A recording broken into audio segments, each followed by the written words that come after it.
käisin täna korra Motonetis, et võtta paar, 2-3 põlve, et teha sumpsära polove. Sellega oleks natuke nihu.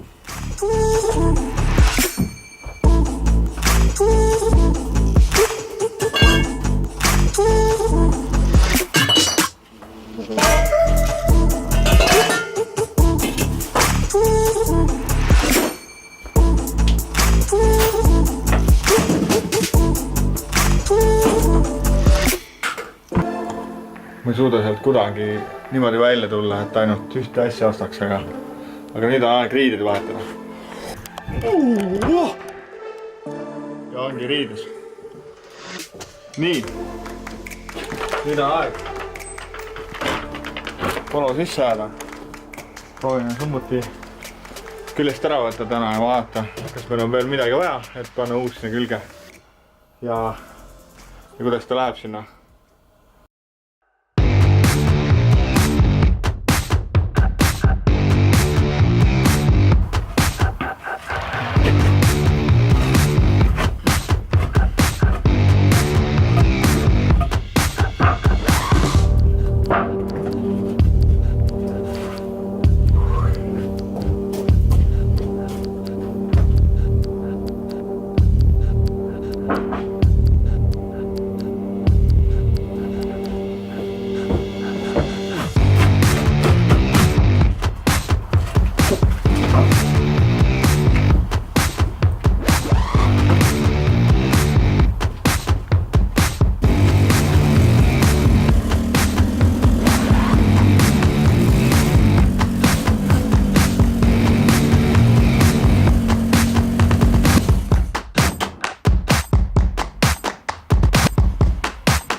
Esimese asjana tuleb siit see vana toru kõik maha vegas, välja arvatud see uus osa, mis ma sain.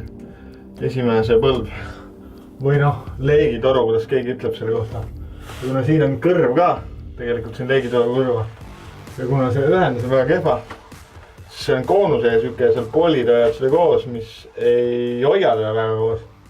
Siis ma teen mingi klambri, mis läheks kuskile kasti külge, et hoiaks seda leegitoru paigal. Ja sealt edasi ma teen ühe sukapaen ja siis paen neid edasi, need torusid ja põlvesid. Aga siin esimese hooga ma võtan kätte, jah. Lõikan maha selle vana püti sealt ja toetasin selle tagumise otsa, toestasin ära, et ta räraka ketta peale suruma ei hakkaks ja proovin sealt tervenist läbi lõigata.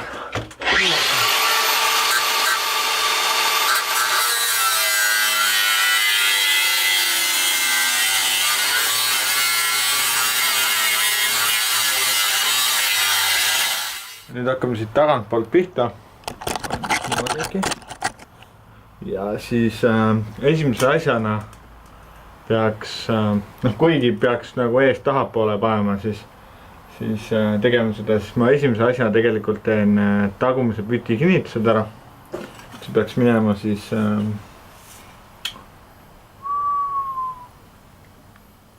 mõtlen nüüd, nii pidi äkki. Ei ole vahet. Nii pidi äkki.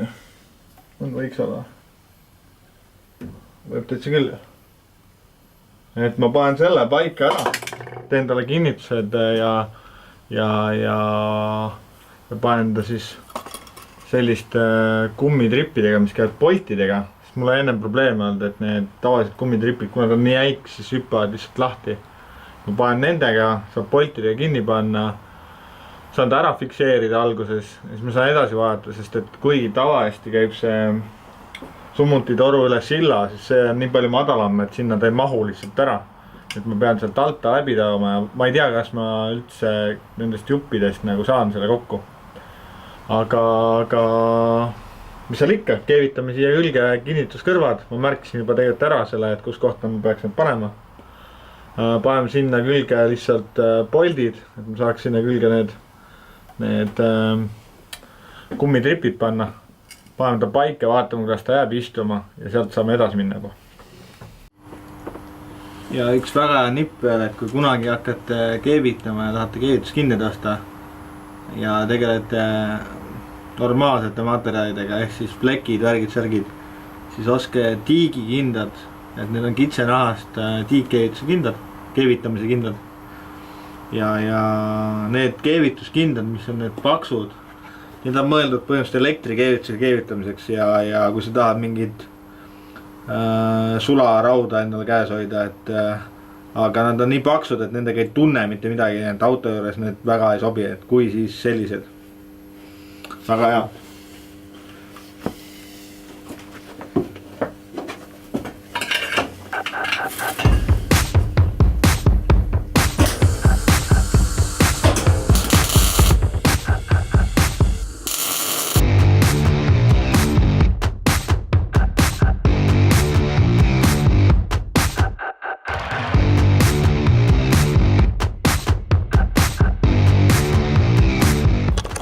Teeme esimesed proovid. See. Ja siit. Kuidagi läbi. Siit poolt. Siit poolt. Siit tekib.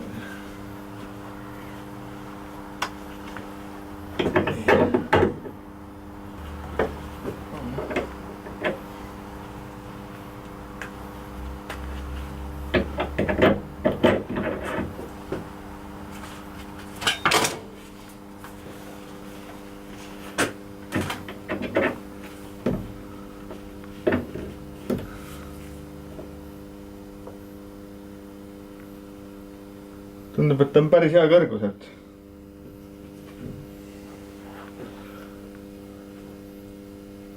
Et see püti tagumine serv peaks käima võimalikult kõrgel. Samas paralleelne autoga, et muidu siia taha võib asju kinni jääda, et kui on tavaline toru seal all, et siis see tavaliselt libiseb üle, aga see püti serv on jah selline. Aga rohkem ei ole see hetke midagi, et ma säristan kinni need poldid siia korralikult ja saab selle siia alla panna.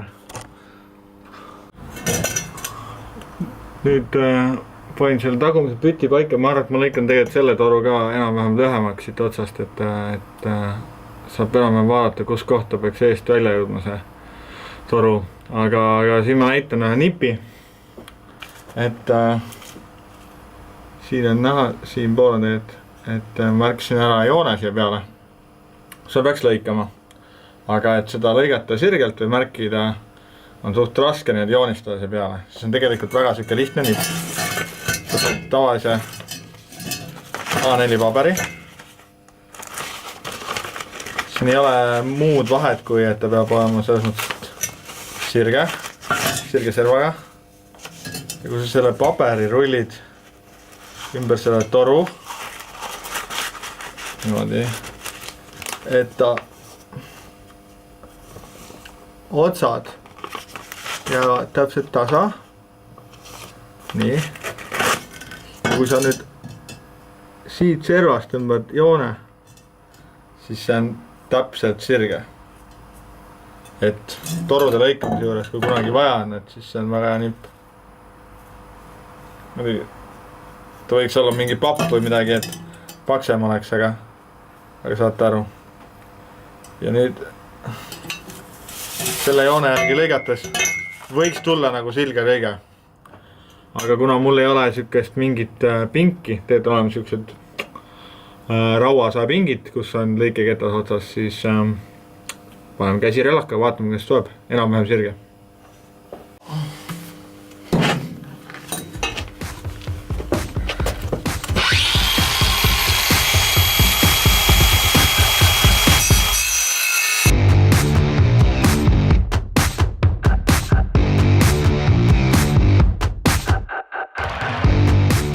Tundub täitsa okei, et kerge aste jäi sisse, aga muidu hea.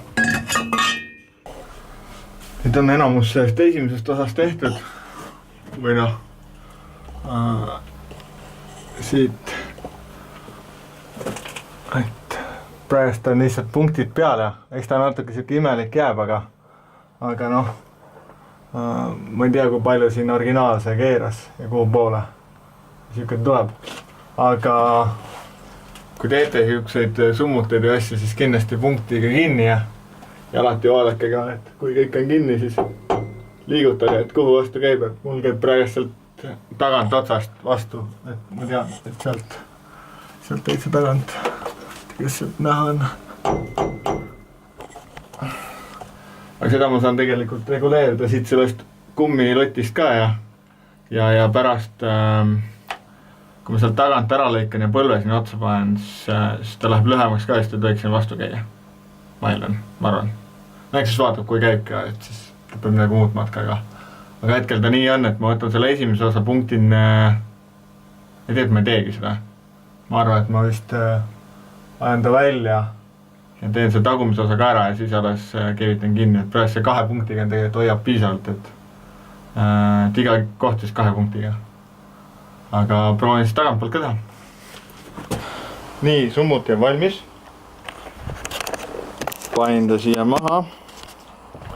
Et see on ainuke koht, kus oleks võinud paremini saada. Ja siin on ka tegelikult on see mõõdud ei ole päris täpselt, mis on antud.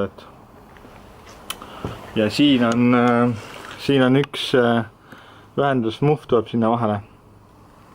Et summutit saaks ära võtta ja tagasi panna, et need otsad tahavad omal kokku. Siis kui ühendusmuhv tuleb sinna on ju. Mulle meeldib alati ära märkida, kus on ühendusmuhvi äär on. Sest seal auto all, et kui need tripid ja asjad on seal küljes, et siis vahest ikka ununeb ära või et ei tunneta ära, et kui põhjas on, eriti kui see siia sisse ei taha minna eriti hästi. Ja need otsad siis hästi ilusasti kokku istuma, sest et see ise nagu väga mingit kaasa ei pea, et need otsad peavad koos olema, siis ta istub. Ja ega ei olegi midagi. Säristame kinni ja saab alla panna.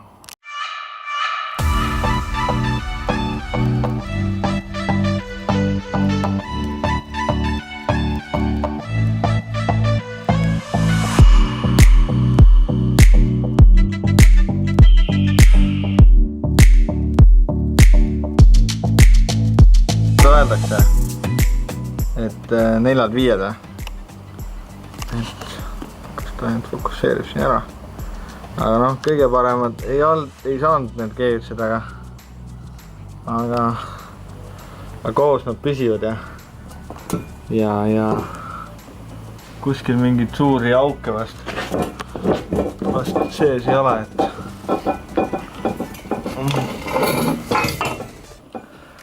mõni koht on parem, mõni koht halvem. Aga jah. Ega nüüd ei ole midagi, ma viskan ta kiirelt külge ja vaatame, kas saab sealt selle lõpliku häälega kätte, et milline ta olema siis peaks. Ja tundub, et siin seismisega on pala natuke vist, ma ei tea, mingi tühikäigul teema on, igal juhul ta tühikäigul ei taha käia. Ma vaatan, äkki ma saan. Aga ma ei ole tahtnud teda väga käijata ka, sest et muidu naabrid jäävad varsti maha. Aga ma vaatan siis, et äkki ma saan, me leian mingi probleemi. Lõpuks valmis.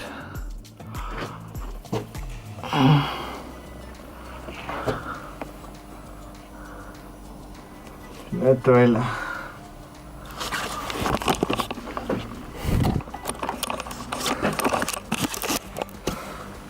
Selline ta sai. Ma nüüd, kell on nii palju, siis väga palju ma ei testi teda. Aga garaažist välja ma auto pean ajama, et paneme korra käima, vaatame, mis saab.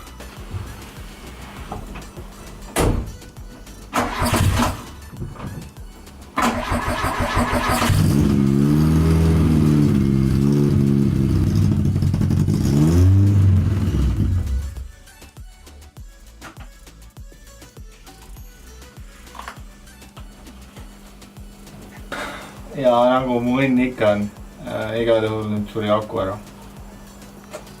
Aga sellest korraks kõik, näeme järgmine kord.